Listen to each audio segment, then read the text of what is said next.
ओम शांति। आज की मुरली का स्लोगन, ज्ञान का सिमरण करना ही सदा हर्षित रहने का आधार है। ज्ञान का सिमरण करना ही सदा हर्षित रहने का आधार है। विश्लेषण, ज्ञान का अर्थ।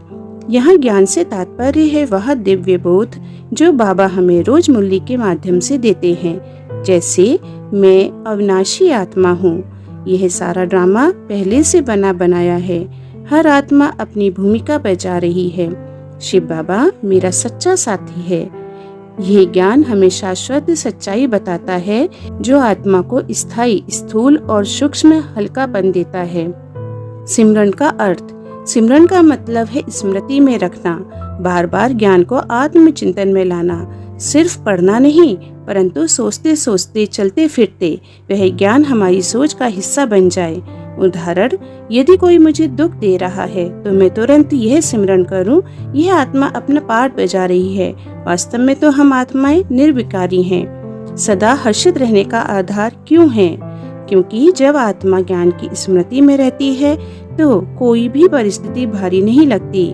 माया के तूफान भी साधारण लगते हैं। मन स्थिर, हल्का और शीतल रहता है। ज्ञान के बिना आत्मा उलझनों, अपेक्षाओं और देह अभिमान में फंसी रहती है, जिससे खुशी डगमगाती है। परंतु जब आत्मा को मैं कौन और मेरा बाबा कौन, यह ज्ञान याद रहता है तो वह खुद में पूर्ण अनुभव करती है।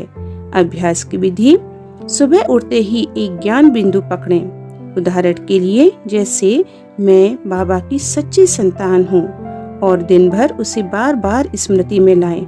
हर परिस्थिति को उसी बिंदु से देखने का अभ्यास करें। यही सच्चा ज्ञान सिमरन है जो आत्मा को सदा के लिए हर्षित, हल्की और शक्तिशाली बना देता है।